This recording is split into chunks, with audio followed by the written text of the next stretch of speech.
Je dirais à ma communauté noire que le geste personnel est important. Quand je parle de geste personnel, c'est de consommer sans jugement, sans attente. C'est d'encourager. C'est la moindre petite appréciation, mettant sur Google, fait toute la différence. Je pense qu'on doit pouvoir s'encourager en toutes circonstances, s'aider lorsqu'on voit des personnes en difficulté, s'élever tous ensemble. C'est-à-dire qu'on doit se porter tous ensemble pour pouvoir avoir un objectif commun.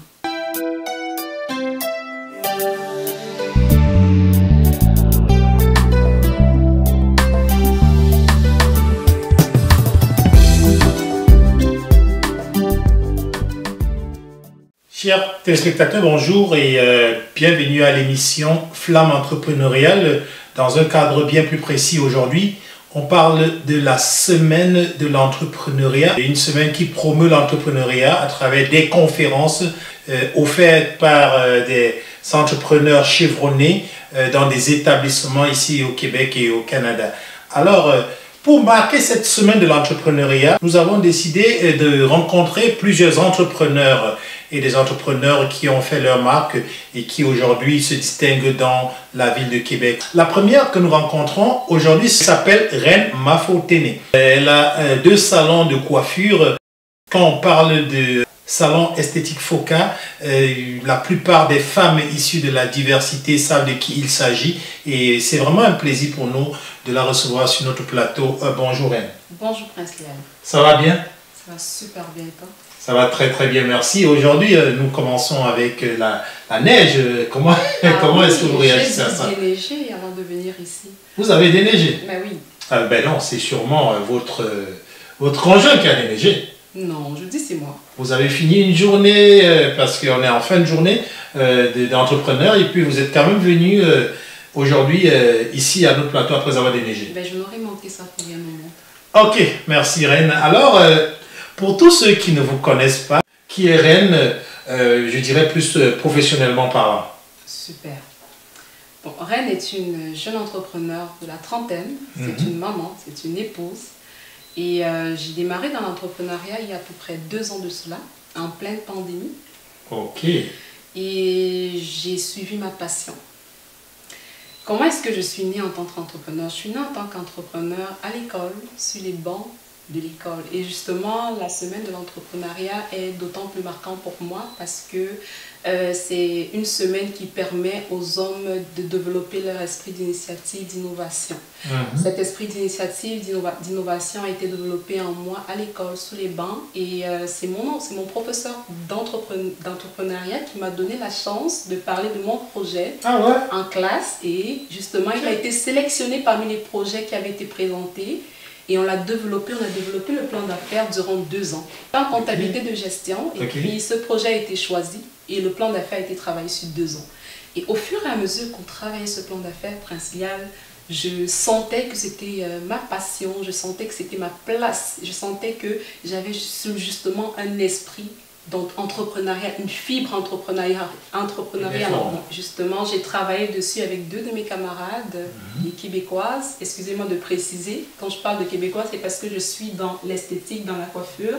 Et généralement, j'ai une branche spécialisée en coiffure africaine. J'ai pu, grâce à ce projet, les faire voyager à travers ma culture. J'ai pu aussi, grâce à elle, connaître le territoire sur lequel j'étais, connaître les enjeux, connaître les rouages. Et ce mélange a donné ce que vous voyez aujourd'hui, Foka Esthétique. D'ailleurs, si elles m'écoutent un jour, je leur dis merci. Vous pouvez la nommer, hein? Il y a Sarah Maud, qui est un grand photographe, qui, je pense, récemment a eu son baccalauréat en comptabilité, en administration des affaires, qui peut-être déjà est rendu CPA. Je te salue, Sarah Maud. Salut, Sarah. Mégane Bélanger aussi, Balagué, qui a son entreprise de bijoux. Ça s'appelle Création Mégane. Donc voilà, en ces 3 personnes, on a vraiment découvert une fibre entrepreneuriale qu'on a développée. Et aujourd'hui, vous êtes rendu... on s'est déployé, effectivement. D'où aujourd'hui vos 2 entreprises Foka Esthétique dans l'esthétique. Et pourquoi vous avez choisi l'esthétique d'ailleurs? Parce que ça fait quasiment 15 ans, Liel, que je me balade dans les couloirs de la coiffure et de l'esthétique au Cameroun. J'ai grandi dans ça pendant les... Et je suis allée chercher des formations pour ça, tout en étudiant à côté. Et voilà, je suis arrivée ici, j'ai même travaillé. J'ai eu un poste permanent quelque part, un bon selon moi. Mais j'étais à l'aise, mais il me manquait quelque chose. Il me manquait forcément quelque chose. Et je me suis rendu compte que c'était la coiffure, c'était l'esthétique. Puis j'ai suivi ma voie, puis je me suis lancée. Quand vous avez décidé de vous lancer, quelles étaient vos appréhensions? Est-ce que vous aviez peur? La première insécurité que j'avais, c'était l'insécurité financière. Parce que je ne suis pas une jeune fille qui se débrouille encore toute seule. J'ai des enfants qui comptent sur moi, ils ont des besoins que je dois combler. Je me disais, est-ce que je peux laisser un poste permanent, un poste garanti pour m'aventurer dans l'inconnu? Alors il m'a fallu aller chercher au fond de moi les motivations, c'était quoi ma vision, c'était quoi ma mission d'entreprise, est-ce que ce projet j'y tenais vraiment à cœur? La réponse était oui. Est-ce que je me sentais bien dans ce que je faisais? La réponse était oui. Est-ce que je faisais avec amour? Est-ce que c'était une passion avant toute chose? La réponse était oui. Et je me suis lancée. Et très honnêtement, Prince Lial, je ne regrette pas. Bon, on a parlé de vos peurs et quand vous vous êtes lancé, quelle a été votre première fierté? Mettons 6 mois ou 1 an après. C'était de voir le sourire, les commentaires et l'amour de mes clients. Ça, c'est mon plus grand salaire. Parce que quand je suis capable de donner du sourire à une dame, parce que quand elle arrive au salon de coiffeur, par exemple, après une coiffure, elle oublie le stress de la vie, elle oublie ses problèmes, elle oublie, mettons, les difficultés par lesquelles elle est passée et qu'elle sourit parce qu'elle est contente de voir personnellement qu'elle vaut quelque chose encore, elle est encore une belle personne. Ça n'a pas de prix. Parce que la santé personnelle, Prince Lial, ça a sa place. Quels sont vos services? Quels sont les besoins auxquels vous répondez avant de continuer? C'est important que les gens le sachent. Vous vous demandez comment envoyer de l'argent à vos proches en toute sécurité et sans frais d'envoi. Découvrez Afrique Remis. Envoyez de l'argent depuis le Canada et les États-Unis au Cameroun, au Nigeria et la Côte d'Ivoire, tout ceci au meilleur taux du marché. Envoi d'argent par Mobile Money, Express Union, ou encore faire un dépôt bancaire.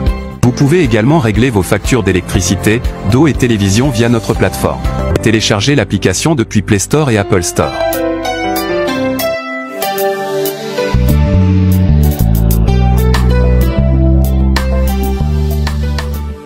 Premièrement, ma mission est de pouvoir outiller les jeunes femmes à entretenir leurs cheveux naturels. Vous prenez soin des cheveux. On prend soin des cheveux grâce à des traitements faits avec des produits naturels. Deuxièmement, on fait des tresses, des coiffures, tresses africaines, pose de rallonge, coloration, coupe, brushing. Tout ce qui touche à la coiffure, on le fait. Pose de cils également, épilation à la cire, épilation au laser. Tout ce qui est dans le domaine esthétique, on le fait également. Vente de produits, rallonge pour tresses, rallonge, perruque, pose de rallonge, produits pour entretien de cheveux, on les vend également. Donc, on touche à peu près à tout. Donc, vous vendez les rallonges, vous prenez soin des cheveux, vous prenez aussi soin du visage. Oui, on aussi. a 2 esthéticiens. Lorsqu'on sort de votre cabinet, on est content, on sourit. Oui, on brille. On brille, effectivement. Nous avons connaissance que vous avez 2 cabinets. Oui. 2 cabinets Foka Esthétique Coiffure. C'est ça? Oui. Parlez-nous du premier, du deuxième, et est-ce qu'il y en a un troisième qui s'en vient? Voilà. Prince Lial, en mars 2020, on allait lancer l'ouverture de notre premier salon de coiffure qui était situé à Saint-Romuald. C'est le tout premier, c'était à la Maison Mère. Et le deuxième qui est dans la ville de Québec, c'est au 2707 chemin Sainte-Foy, en face de Plaza Laval, très accessible, place de stationnement gratuit. Et le troisième se situe au Cameroun, au Carrefour Vombi. Donc, vous êtes internationalisé? Vous êtes international, vous avez un cabinet? Nous sommes en voie d'internationaliser la chose, mais nous sommes déjà situés au Cameroun, au Carrefour Vombi, ça porte le nom de Foka Esthétique. Quels sont vos challenges de tous les jours? En tant qu'entrepreneur ou en tant que coiffeur? Parce que En tant qu'entrepreneur, parce qu'on parle de la semaine des entrepreneurs. le challenge de tous les jours, c'est le financement. Ok. En tant qu'entrepreneur, je trouve qu'il est bien important de se faire un historique financier pour pouvoir avoir de la crédibilité auprès des banques et se faire financer. Mais tu sais, Prince Lial, au début, quand tu n'as pas de preuves, quand tu n'as pas fait tes preuves encore, c'est très difficile d'obtenir du financement. La deuxième chose que je dirais qui est un peu plus corsée, c'est l'information. Parce qu'un entrepreneur doit être informé. On a tellement de services, on a tellement on peut avoir recours à des aides, mais on ne le sait pas. Donc, savoir où aller chercher l'information, je trouve que c'est un atout, mais ce n'est pas un avantage qu'on a toujours. Donc, voilà les deux embûches que je dirais qui sont assez... Vous avez des enjeux financiers et des enjeux d'information. Effectivement. Et quant à ce qui concerne la main-d'œuvre, les ressources... La main-d'œuvre est d'autant plus compliquée aussi parce que maintenant, ce sont les entrepreneurs qui font la cour aux employés. Donc, il faut s'adapter aux besoins des employés, quitte à se tordre. Quitte à se tordre, il faut quand même adapter ses services aux besoins de l'employé pour pouvoir le garder.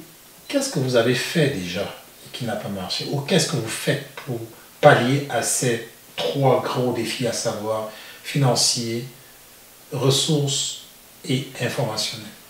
Premièrement, financièrement, j'essaie de faire les choses correctement, de prendre mes taxes lorsque je rends mes services, de prendre un comptable qui va pouvoir m'aider dans la gestion financière et afin de pouvoir créer un historique financier sur plusieurs années, quitte à avoir ma crédibilité auprès des banques. Deuxièmement, en termes d'information, je suis beaucoup sur les sites d'immigration. Je suis beaucoup sur les sites de la ville de Québec, par exemple, parce que je sais que ce sont des structures qui encouragent l'entrepreneuriat. Et troisièmement, pour les ressources, j'essaie de les former. À chaque fois que je trouve une ressource importante, je la forme et j'essaie de pallier à ses besoins.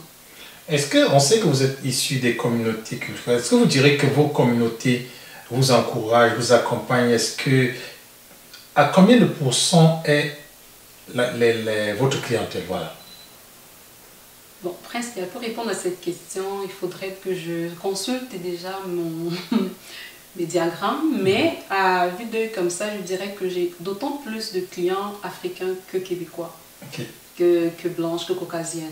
Croyez-vous que vous offrez des services pour ces caucasiens? Oui, c'est des instituts pour tout le monde, qui n'est pas spécialisé seulement dans les coiffures africaines, les caucasiens aussi, comme la pose de rallonge, par l'appréciation culturelle des tresses africaines. On fait des services de conseil aussi pour outiller les parents à entretenir les cheveux, par exemple, des métis à la maison, parce que ce sont des choses que nous maîtrisons et on peut aider les parents qui se sentent parfois démunis face à cette situation. On sait que vous avez traversé, parce que vous existez depuis 2020, vous avez traversé la Covid, vous avez vu le jour en pleine Covid, vous avez traversé la Covid.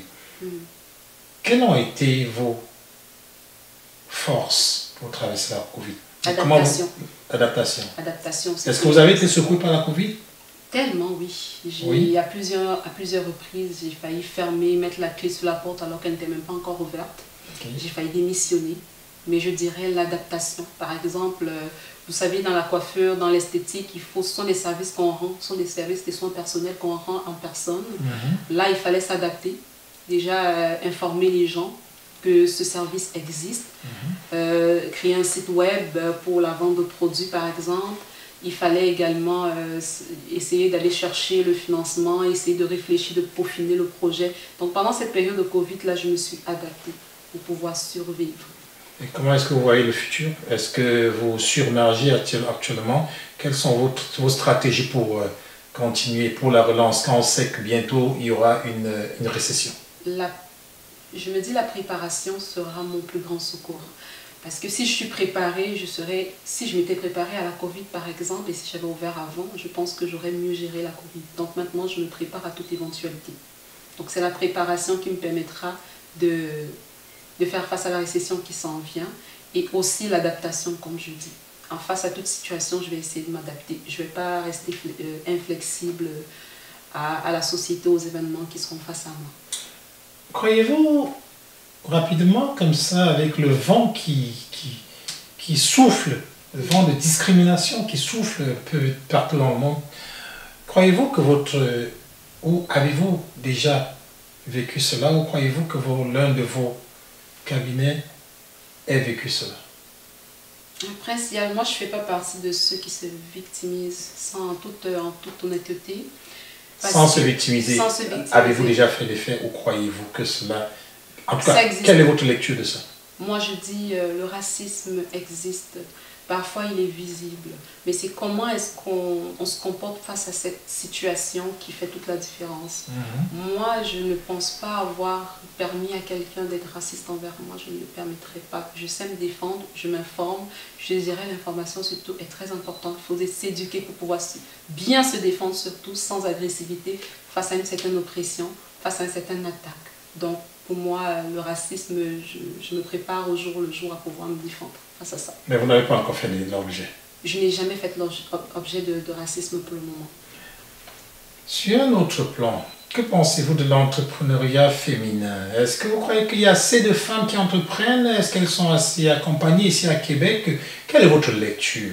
Qu'est-ce que vous pensez de ça ici, dans la ville de Québec ou alors dans la province? Est-ce qu'il y a des exemples que vous citeriez? J'ai rencontré de braves femmes qui ont entrepris, mais pas beaucoup.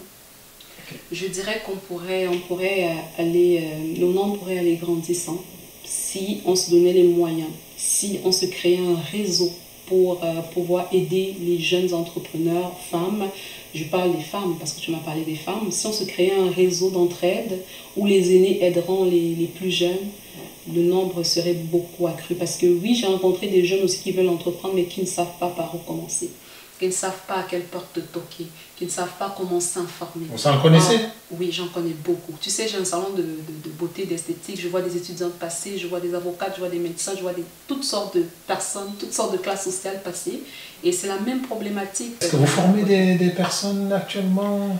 Présentement, non, parce qu'il me faut des accréditations que je suis en train d'aller chercher pour la formation, parce qu'il est bien important de bien faire les choses et d'avoir le droit de pouvoir pratiquer, c'est-à-dire avoir ces attestations, ces accréditations. Pour le moment, je les cherche et quand je les aurai, ce sera avec plaisir que je vais offrir des formations. Alors aujourd'hui, si ceux qui écoutent cette vidéo voudraient savoir comment contribuer à l'essor, au boost de vos entreprises, quel serait votre message? Je dirais à ma communauté noire que le geste personnel est important. Quand je parle de geste personnel, c'est de consommer sans jugement, sans attente. C'est d'encourager, c'est la moindre petite appréciation, mettant sur Google, fait toute la différence. Je pense qu'on doit pouvoir s'encourager en toutes circonstances, s'aider lorsqu'on voit des personnes en difficulté, s'élever tous ensemble. C'est-à-dire qu'on doit se porter tous ensemble pour pouvoir avoir un objectif commun. Donc, n'hésitez pas à consommer, n'hésitez pas à encourager, n'hésitez pas à apprécier le travail de nos pères, de nos jeunes entrepreneurs. Quel serait votre message à ceux qui souhaiteraient entreprendre comme vous? Des jeunes femmes ou hommes qui aimeraient œuvrer dans votre domaine aujourd'hui. En ce jour, 3e jour de la semaine de l'entrepreneuriat à l'école, quel serait votre message pour ceux qui veulent pouvoir avancer, surtout dans votre domaine et aussi dans d'autres domaines, dans l'entrepreneuriat en général? Le conseil que je donnerais aux jeunes qui veulent entreprendre, c'est premièrement, il n'y a pas d'âge. Même si tu as 14 ans, commence à prévoir les choses, commence à entreprendre. Le deuxième conseil que je voudrais donner aux jeunes, c'est de foncer. Je dis de foncer si vous sentez que votre rêve, vous allez l'accomplir grâce à un projet entrepreneurial et que vous le ressentez, foncez, faites bien les choses. Plan d'affaires, vous étudiez le marché, vous obtenez le financement Même si vous ne pouvez pas l'obtenir en banque, essayez d'économiser pour atteindre vos objectifs et lancez-vous. Il y a aussi la prière, parce que moi je suis chrétienne et je crois vraiment que lorsqu'on met Dieu devant toute chose, avec la passion, avec l'amour, les choses fonctionnent. Donc, n'ayez pas peur de cette insécurité financière, comme je disais au départ. N'ayez pas peur de ne pas pouvoir y arriver. Mettez juste beaucoup de cœur, beaucoup d'amour dans ce que vous faites et vous allez réussir. Comment est-ce qu'on vous retrouve? Quelles sont vos actualités? Qu'est-ce que... Il y a des choses qui s'en viennent et comment vous suivre? Je suis présente sur tous les réseaux sociaux. TikTok notamment, je suis très active. Instagram, Facebook. Numéro de téléphone, c'est le 418-571-4600. Et je dirais WhatsApp professionnel où vous avez nos réalisations également. C'est via le même numéro de téléphone, 418-571-4600. Déjà, c'est très accessible. Donc, pour avoir un rendez-vous en 24-48 heures avec nous, le travail est fait avec perfection. Du moins, notre perfection, c'est la nôtre, la meilleure. Je pense que vous verrez si vous faites un tour sur nos différentes pages. Alors, est-ce qu'on peut vous lancer le défi de demander aux gens de commenter cette vidéo s'ils ont aimé vos services? Effectivement, si j'ai des clients, s'il y a des clientes qui me regardent, je parle des clients de Foka Esthétique et même de nouveaux clients ou même des personnes qui pensent être clients, commentez cette vidéo. Essayez de dire en commentaire si les services chez Foka valent la peine pour encourager d'autres personnes à venir nous voir. On ne vend pas le rêve, vous le savez, nous sommes très réalistes et souvent notre réalisme est à la perfection. Ma dernière question, pourquoi avoir choisi le Québec comme ville d'immigration? Pourquoi vous avez choisi le Canada comme terre d'accueil? Et est-ce que quand vous êtes arrivé, est-ce qu'il y avait des défis? Premièrement, le Canada a une très bonne réputation internationale, c'est un pays de paix. C'est un pays d'opportunités, c'est un pays où on vit quand même un peu moins de racisme qu'ailleurs. Donc on te donne la possibilité de montrer qui tu es avant de regarder la couleur de ta peau. Deuxièmement, les défis ont été l'intégration.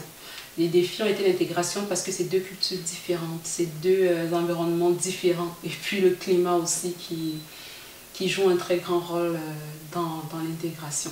Donc voilà à peu près les défis auxquels j'ai fait face. Et vous avez réussi à vous intégrer? Pour le moment, je trouve que oui, j'ai réussi à m'intégrer. Je vais continuer à m'intégrer là parce qu'on ne finit jamais de s'intégrer, mais je pense que j'ai atteint quand même certains objectifs. Et en vous intégrant, est-ce que vous pouvez dire que vous avez perdu ou vous avez gardé vos valeurs? Je les ai gardées, je les ai renforcées.